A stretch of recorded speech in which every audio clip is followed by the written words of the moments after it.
ஐயனார் துணை அடுத்த வர எபிசோடில் பார்த்திங்க அப்படின்னா சேரன் பார்த்திங்க அப்படின்னா அவங்களுக்கு வந்து ஒவ்வொரு கல்யாணமாக தடைப்பட்டுக்கிட்டே வருது அப்படின்னு சொல்லிட்டு ரொம்பவே வந்து ஃபீல் பண்ணி பார்த்திங்க அப்படின்னா அவங்க ஃப்ரெண்டு கிட்ட சொல்லிட்டு இருப்பாங்க. இதனால பார்த்திங்க அப்படின்னா அதெல்லாம் ஒன்றும் இல்லை, எல்லாம் சரியாயிருன்னு சொல்லிட்டு அவங்க ஃப்ரெண்டு பார்த்திங்க அப்படின்னா சேரனுக்கு வந்து ஆறுதல் சொல்லிட்டு இருப்பாங்க. ஏற்கனவே பார்த்திங்க அப்படின்னா நார்மலாக சேரனுக்கு கல்யாணம் பண்ணி வைக்கிறதுக்காக பொண்ணுங்கள்லாம் பார்த்துருப்பாங்க.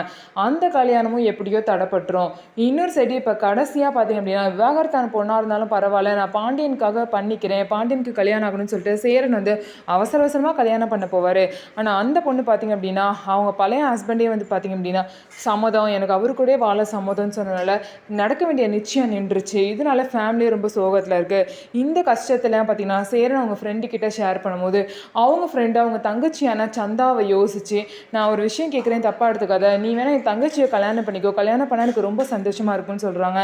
உடனே பார்த்திங்கன்னா சேரன் வந்து யோசிக்கிறாரு. சந்தாவும் பார்த்திங்க அப்படின்னா சேரனை பார்த்து சிரிக்கிறாங்க. இதிலே தெரியுது சந்தாக்கு இதில் முழு சம்மதம் அப்படின்னு சொல்லிட்டு. அதே மாதிரி சேரனும் சந்தாவை பார்த்து சிரிக்கிறாங்க.